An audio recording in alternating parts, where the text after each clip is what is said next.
Okay. Hello. My name is Emma. Welcome to Faith Night Friday. I can't believe it's already been a week. These weeks are going by so fast. And I think they're going by fast is because I tend to do something every day. So every time I'm doing something, it's like next thing you know, it's Tuesday or it's Thursday or I have to go out some more or it's Saturday or it's Friday and it's like, oh my God. And then trying to get all these things set up so I can talk to you about what I'm doing or what I'm into. So anyway, today is Faith Night Friday, and we are still in Second Samuel, and we are in chapter. Is it 18? I think it's 18, and I always try to circle everything that I'm on, and I didn't do it this time. Okay, so I think it is. I don't think it was 19.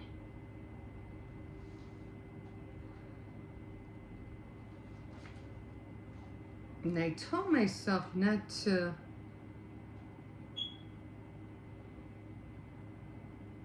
Okay. I think we did do 18. I think we were doing 19 now. Yeah, so we're on 19 right now. So I'm going to circle 19. So we are at 19. All right. So I'm trying to see some names. I know there were some names here. And I was trying to pronounce them. And I was like, oh my God, why can I not pronounce these names?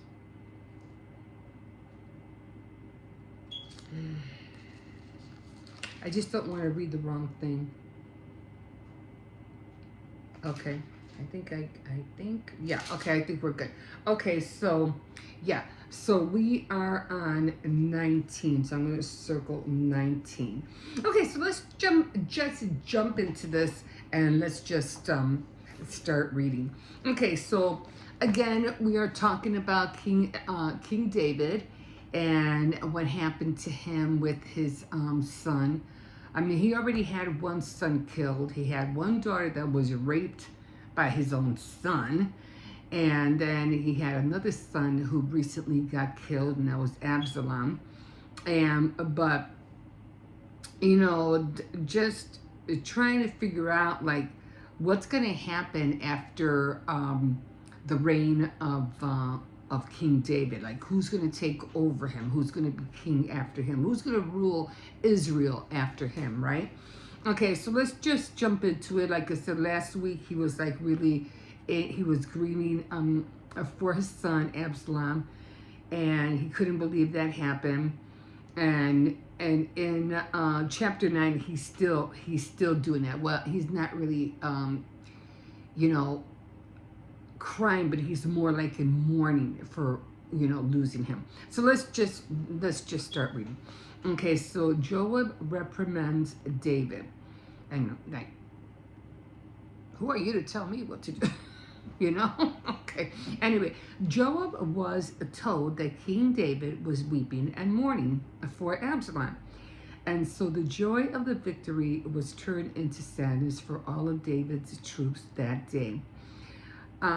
Because they heard that the king was mourning for his son, they went back into the city quietly, like soldiers who are ashamed because they are running away from battle.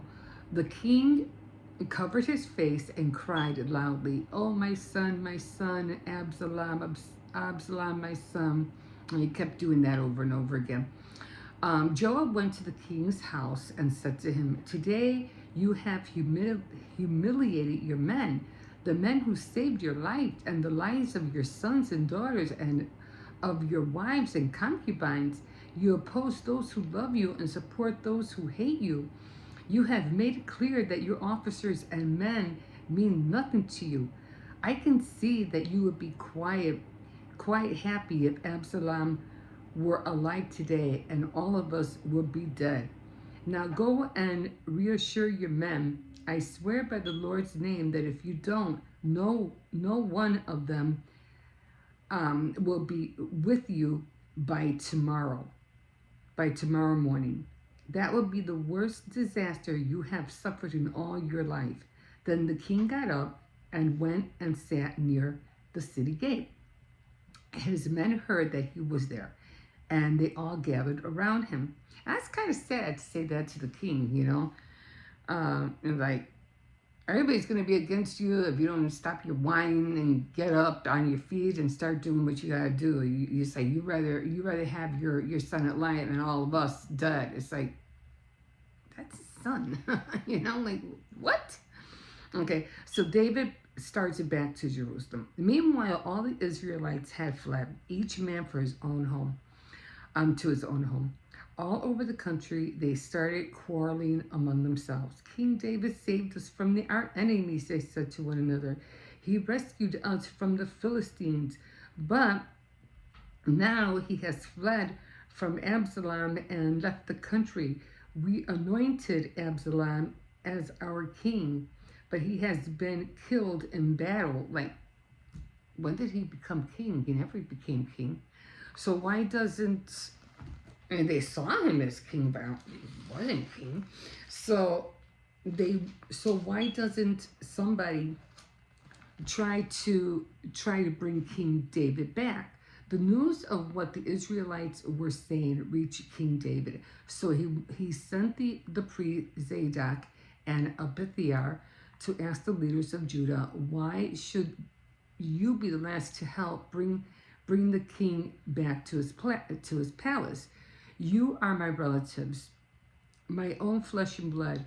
Why should you be the last to bring me back? David also told them to say to Amasa, you are my relative. From now on, I am putting you in charge of the army in place of Joab.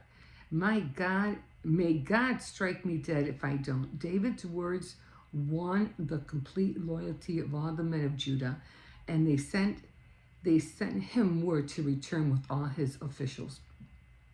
On his way back, the king was met at the Jordan River by the men of Judah who had come to Gilgal to escort him across the river. As at the same time, the Benjaminite and Shimei, son of Gera from Behurim, I think, hurried to the Jordan to meet King David. He had with them 1,000 men from the tribe of Benjamin. And Ziba, the servant of Saul's family, also came with his 15 sons and 20 servants, and they arrived at the Jordan before the king. They crossed the river to escort the royal party across to do whatever the king wanted. David shows kindness to Shimei. As the king was getting ready to cross, Shimei threw himself down in front of him and said, Your Majesty, please forget the wrong I did that day you left Jerusalem. I did that day you left Jerusalem. I don't know. Hold on. As the king was getting ready to cross, Shimei threw himself down in front of him and said, Your Majesty, please forget the wrong that I did that day you left Jerusalem. Don't hold it against me or think about it anymore. I know, sir, that I have sinned, and this is why I am the first one from the northern tribe to come and meet your majesty today. Abishai, son of Zeruiah, spoke up. Shimei should be put to death because he cursed the one whom the Lord chose as king. But David said to Abishai and his brother Joab, Who asked your opinion? Who asked your opinion? Are you to give me trouble? I am the one who is king of Israel now, and no Israelite will be put to death today. And he said to Shimei, I give you my word that you will not be put to death. So see, now I'm confused. So King David was king.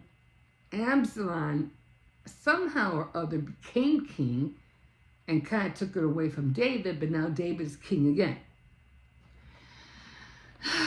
Okay. And he said to Shimei, I give you my word that you will not be put to death. David shows kindness to Mephibosheth.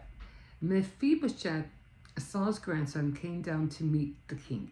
He had not washed his feet, trimmed his beard, or washed the clothes from the time the king left Jerusalem until he returned in victory.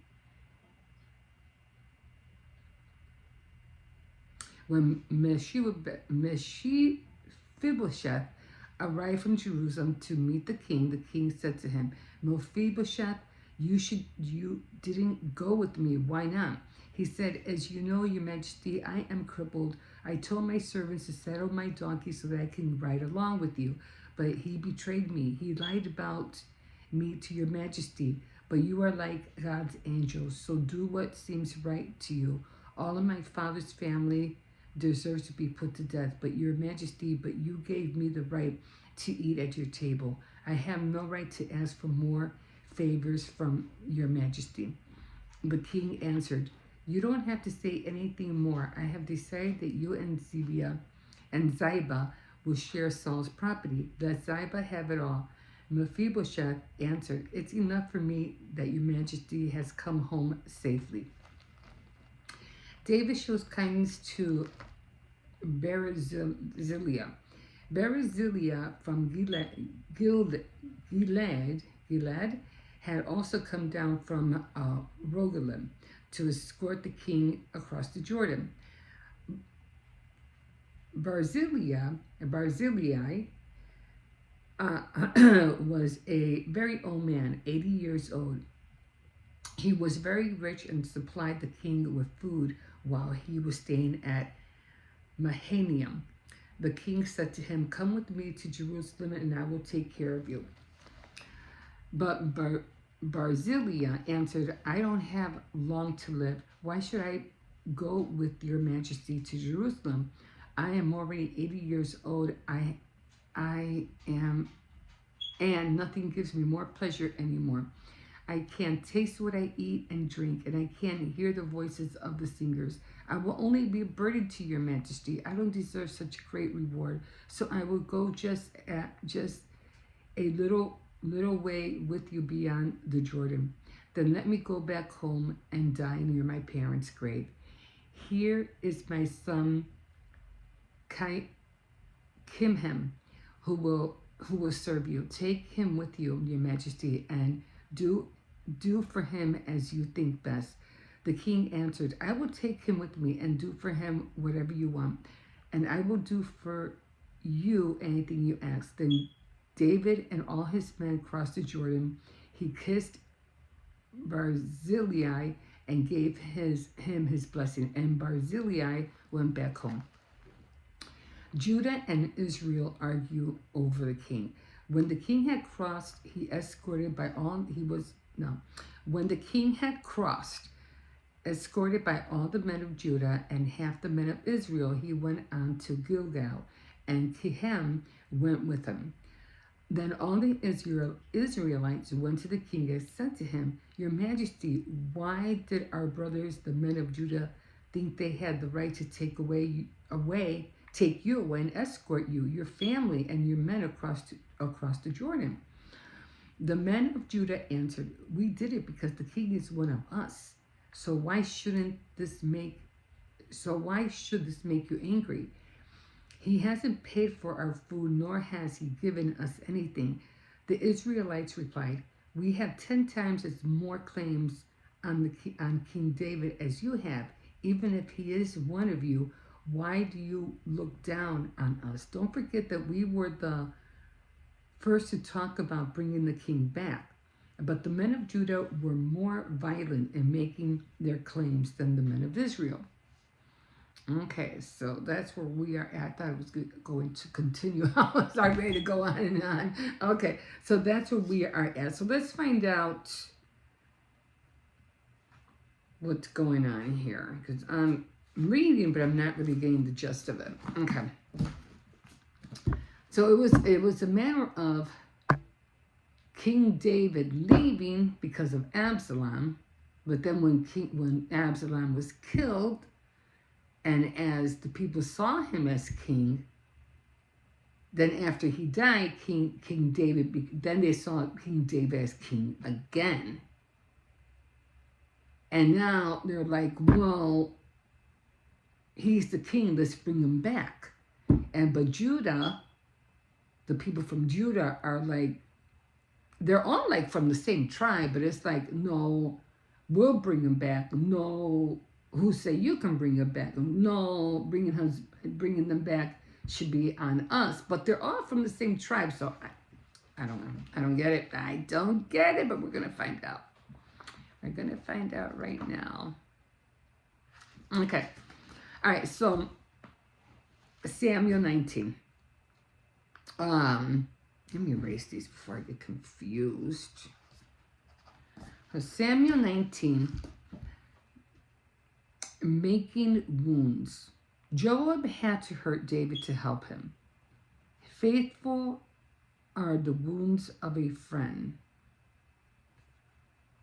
Sorrow over his dead son almost cost him the kingdom. It is right to mourn, but not to the point that we lose touch with reality. Okay? Healing wounds. It was time for the whole nation to affirm loyalty to God's chosen king. And David declared an amnesty, except in certain cases. The tribe brought him back. He forgave Shimei and Mephibosheth. He rewarded Barzillai. Opening wounds. Intertribal jealousy appeared again. David faced a new rebellion. Instead of using the soft answer, the men of Judah held to their rights and made the situation worse. And Philippians give the counsel we need. Okay, I'm still lost on that one. But, okay.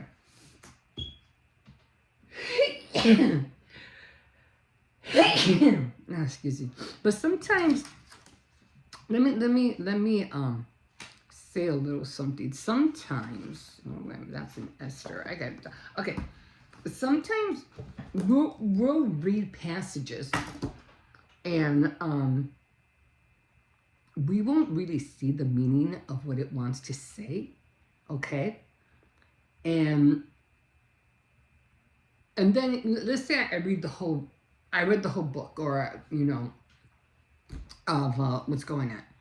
Okay, let's just say I read the whole Bible, and I'm reading it again. I'm kind of like trying to read it year after year.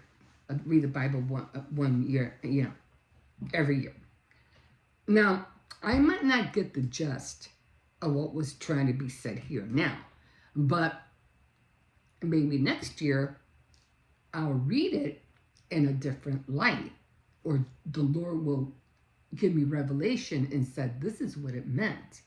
And he'll open my eyes to viewing the whole chapter over again. And then I'll say, that's what it meant. And it kind of goes like that with everything that you read in the Bible. Like back in the, before, when all this started, when, the 1800s or whatever, when the whole thing started, we always saw the word in a certain light. But as years progressed and thousands of years went forward and forward and forward, we were always seeing the word come into different light. It will be exposed to us in different ways. So we don't always see it like the people back in that day, or even 20 years ago, or even 90 years ago. We don't see it that way anymore. We see it differently. And our new revelation of it gives us the opportunity to be able to see things and know that, this is how I can move forward, because now I know what it really meant to say. So we get a new revelation over and, and like an update, like it gets revised over and over and over and over again as time goes on.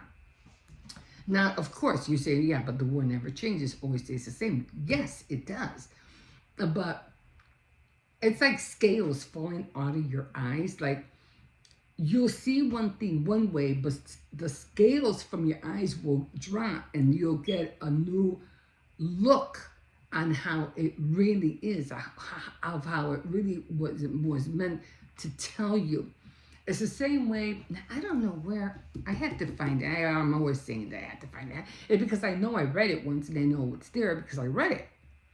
It's the eagles or eagle.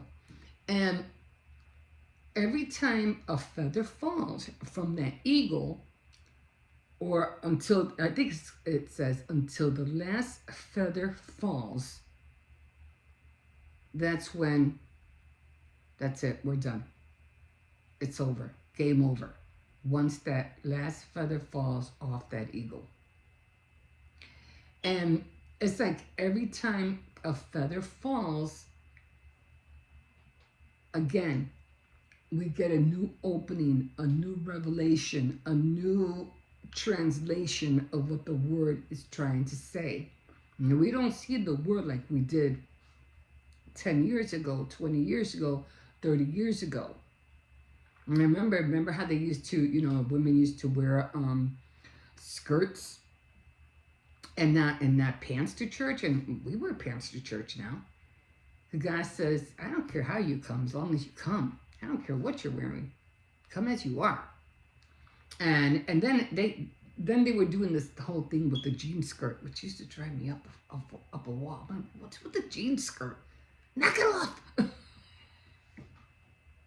Couldn't stand the jean skirt.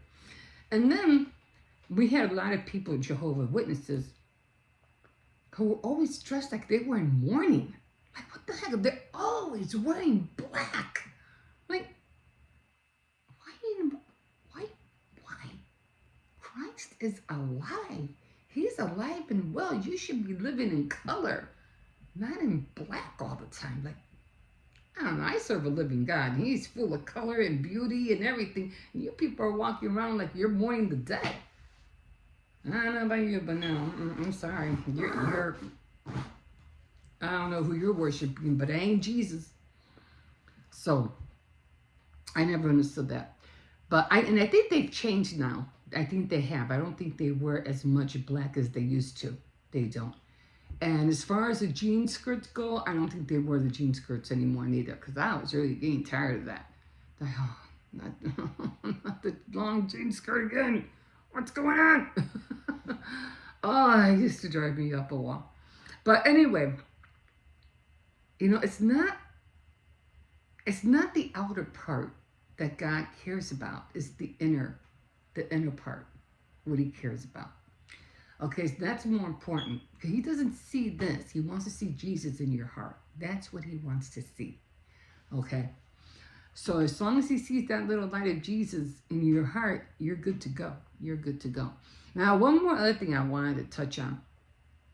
It's because of all this technology and everything that's happening. And the same thing with all this AI and thing. It's getting... I'm not saying that we shouldn't dive into it or know more about it. You should. You should. And I'm going to try everything I can to dive into knowing more about it too. But what really scares me is that AI can not only manufacture new things or whatever, but it can also impersonate people.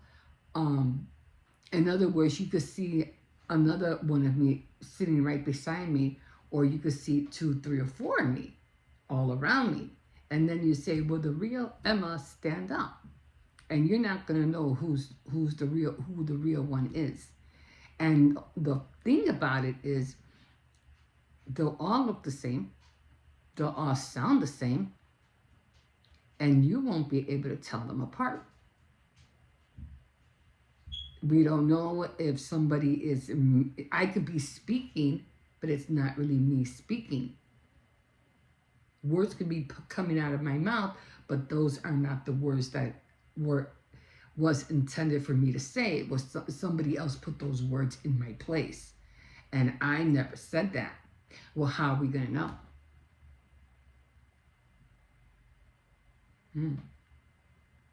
You know what I'm saying?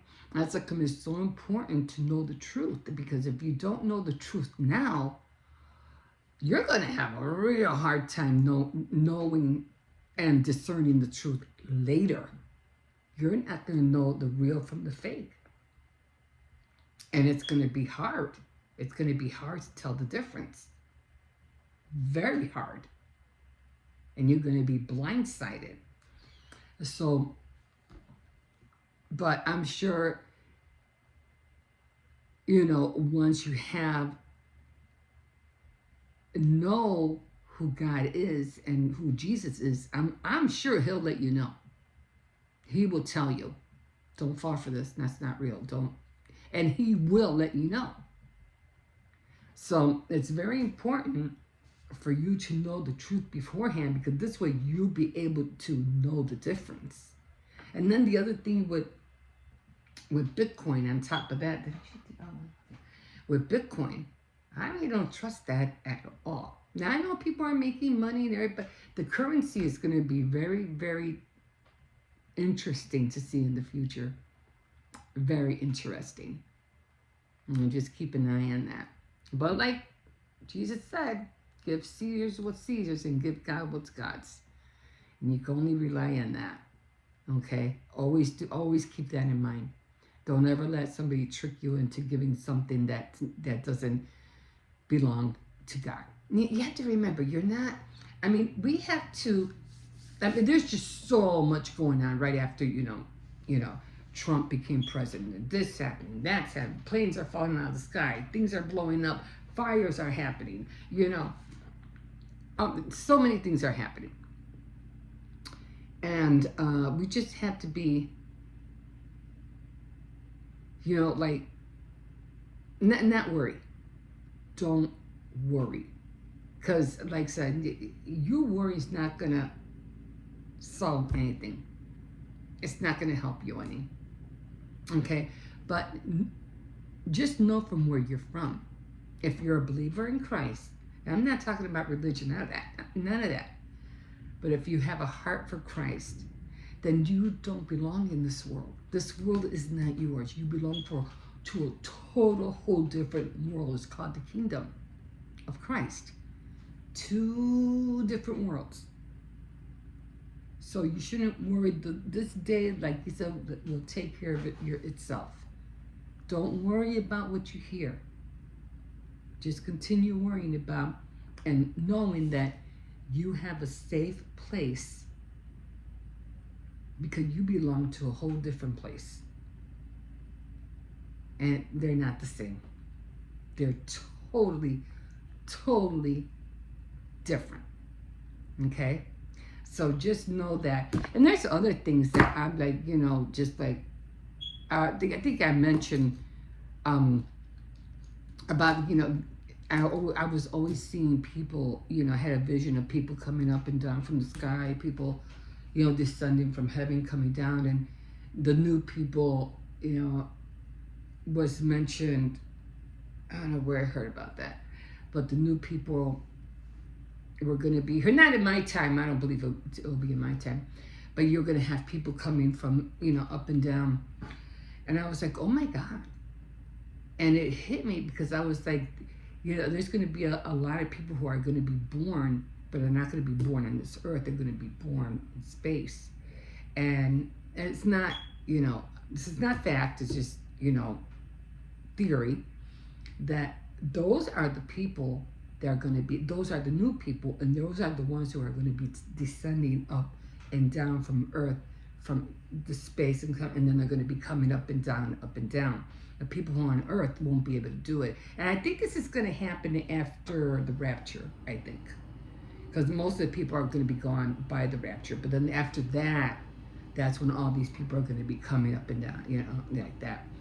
And then, of course, it goes on when, you know, the devil, you know, runs the place for a while. Then the Lord comes down, he runs the place for a while. And it's, you know, it's a whole thing. It's a whole thing.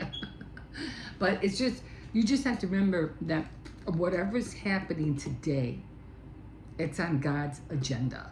He knows what he's doing. So don't worry. He has everything worked out. It has to happen so that this can happen. You know what I'm saying? Like Jesus had to die on the cross so that we can finally be free from the tragedy and the sin that Adam and Eve did. And he had to. Otherwise, I don't even think we exist right now. So just don't worry. We're going to be okay. We're all going to be okay. Okay? Okay, guys, so that's all I got for you today. And, yeah, like I said, didn't really see the light of that, but all I know is that, you know, King David is still king. And, of course, he is going to eventually pass away. And then I want to know how or who's going to be king after him. And that's going to be interesting to see. And like I said, you live by sword, you die by the sword. So I'm really worried about this guy Joab, because I don't know. I got a feeling he's putting himself in deep in a deep place. So I don't know what's going to happen with him. But we'll find out. Okay, guys, that's all I have for you today. I hope you enjoyed it. And like always, you know, I always like, subscribe. You want to join me every night on Faith Night Friday. I know it's not nighttime. I know that. But by the time you see it, it probably will be. Because I cannot get this video up because I have to go pick up my grandson and stuff like that. And then if I upload it way too late, you probably won't see it until tomorrow morning. Especially when it comes on the weekends. For some reason, when I upload my videos, they usually, I don't know, maybe everybody's home, I don't know, but I have a hard time getting the videos up the same night, and it won't push it out and you won't see it until the next day. But if I do it this way, and I upload it by the time I get back from picking up my grandson, then most likely you'll see it like at around 5 or 6 o'clock.